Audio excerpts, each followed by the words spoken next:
Alright, so this is, well, this is Verdun.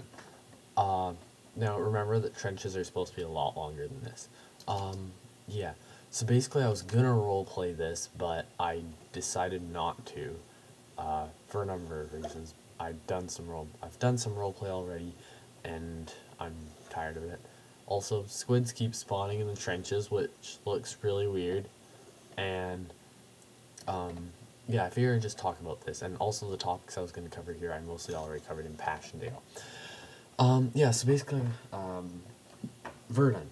So, the Battle of Verdun, Germans had taken on a high spot on the hill. They were basically looking for a very defensible point. So they took the town of Verdun, and they, started fighting in trenches around it, because it was a very defensible spot. It's a high spot, so they were able to effectively defend and fight against the Allies there. Yeah, so of course they've dug trenches in. You can see they're having to fight uphill. If you, in the Vimy, Battle of Vimy Bridge in this World War I timeline, I do have an example of fighting an uphill battle, and I have turrets coming, and you can really see how it makes fighting uphill so much harder, because you have to have your weapons aimed up. They have to have theirs aimed, well, they can have theirs aimed straight and just let the missiles fall, or they can have them aimed down. It's much easier to hit you. I mean, additionally, if you're standing here, you can even sort of see the edge of their trench, so they're going to be able to shoot you really easily. Whereas shooting up here, you can't shoot up and over the lip of this trench, but you can shoot down there, which makes high spots much easier to defend. Yeah, so Verdun was a town high up, and they dug trenches around it in order to protect it, in order to try and hold their trench line. The other thing I need to talk about is trench foot. You notice that there's water in these trenches. That is because in their trenches there was water, and it's raining. Now, of course, in these trenches, they basically did everything in the trenches. They slept there, they ate there, they had their whole lives in these trenches, and they were waterlogged. And, and then when they were awake or not sleeping, they'd just be standing up here shooting at the enemies. And basically, things were not clean. I know they don't have sinks and bathrooms buried in the wall here. It's not clean. Rats everywhere, right? And so, basically, people commonly got a condition called trench foot.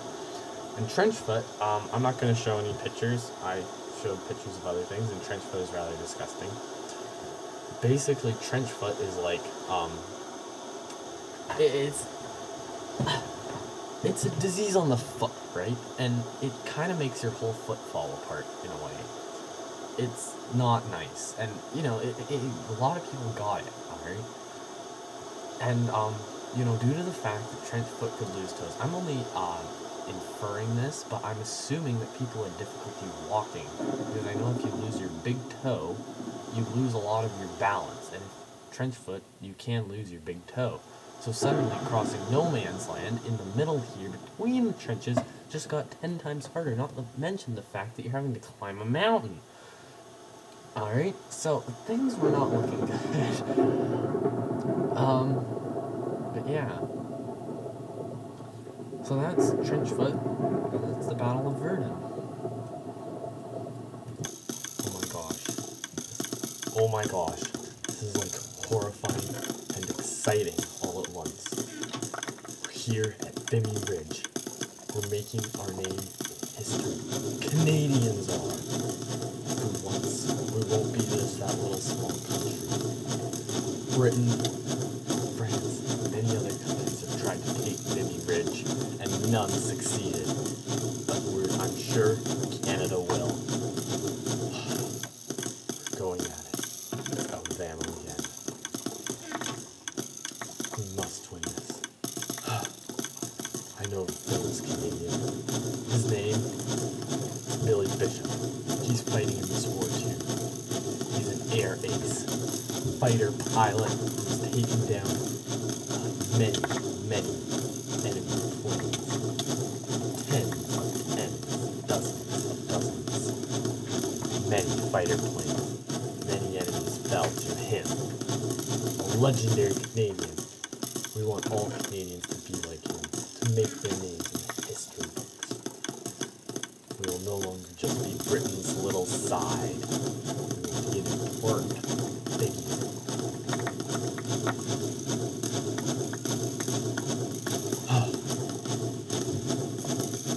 Oh my goodness. We are doing it. If we can take Vimy Ridge, that will be it. The Prime Minister recently put into act something called the Military Service Act. Essentially, is forcing Canadians to fight. I believe it is right. We must make a name.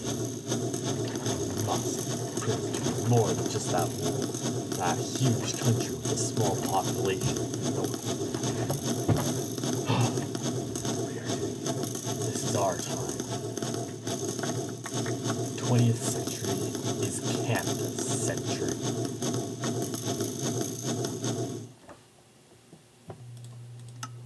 Alright, so this is the Battle of Passchendaele. As you can see, this is the battlefield. It's quite ripped up. These are the trenches, one here, one on the enemy's side. Now, normally these trenches would be much longer. I'll talk about that in a minute.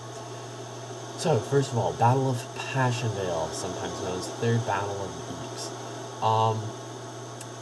Basically, there was a town called Passchendaele in Belgium that they wanted to recapture, Central German supply route, and, your normal deal. And so, they wanted to capture it, but, going into the Battle of Passchendaele was quite controversial, because they had reached it. The Allies had recently failed at a major offensive, and so were very worried about going into this battle.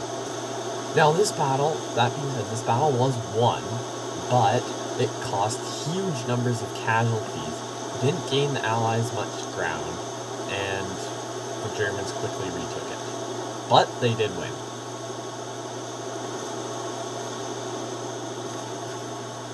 So yeah, basically, trench warfare. Alright, so you can see here, this is kind of a trench. If you're down in here, you got these things up in front of you, you got the ground dugout. The enemies can't really see you, and the idea is that you sort of crouch here, and then when they're not looking, shoot. Alright, well, except they'll be looking all the time, so you gotta time it properly. Of course, the trenches were filled with water like this, especially in Passchendaele. Passchendaele rained for 3 months straight. Now, yeah. Oh snap! I hope lightning doesn't strike this TNT. That would be bad. Yes. Now,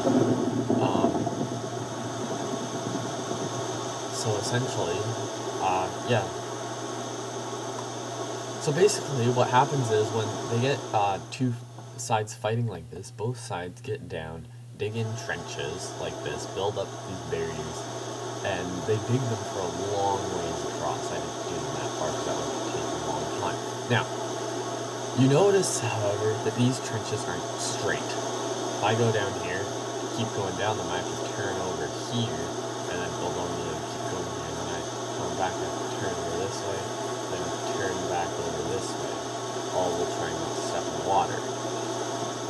So, yeah, basically they dug trenches like this constantly, back and forth, except not into the night sky. And the idea of this was that, basically, when the enemies come, you're gonna mow them all down, and I'll show that, demonstrate it in a minute, but they're gonna come, and if any one of them manages to hop in the trench, they're just gonna be able to take their gun and mow every single guy in the trench down. If it was straight, being as it's curved, they can't. Also, being as it's curved, if you're here fighting up at the front, you are able to walk back, take a rest, sleep a minute, or whatever, come back, be ready to shoot again. Right? Yeah. Now, I have arranged some weapons So, they had Gatling guns. Now, I just want to show you a quick Minecraft version of some of the weapons they might have had. This following is why these offensives failed. Alright?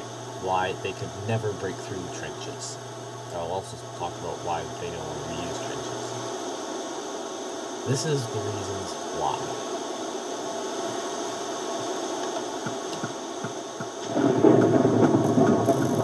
Imagine these going, but shooting a lot farther and with deadly shots and a lot faster. They would just mow guys down. Yeah. What happens then, when it's even more devastating weapons? I played with this one earlier. I saw fire on a hill that's like way, long ways away, alright? So they would have weapons like this. They would just mow guys down, alright? You'd just be walking across here, lines of hundreds of men, take one step, boom! Gatling gun fires, the whole line's gone. And yes, there's a lot of mud. There was a lot of mud on the Passchendaele battlefield. Let's just turn this off. Of course, those are just like artillery weapons. They also have massive explosive weapons like this.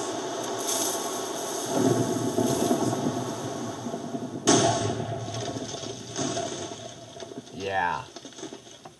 This hole made from that. I mean, just imagine you're walking across the battlefield, you have both those things at you and massive explosions like that going off everywhere.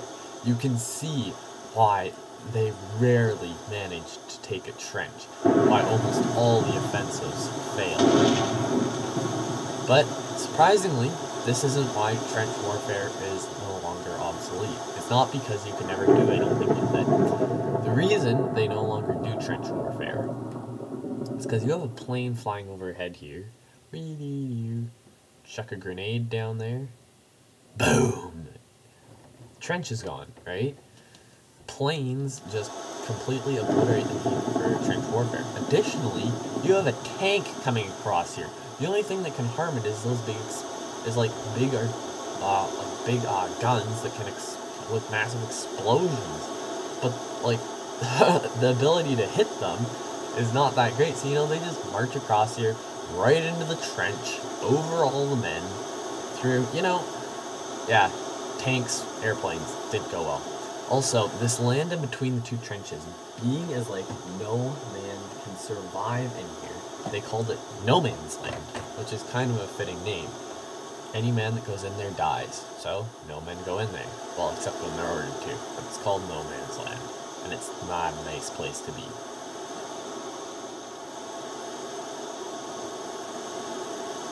Yeah, that would be Passchendaele.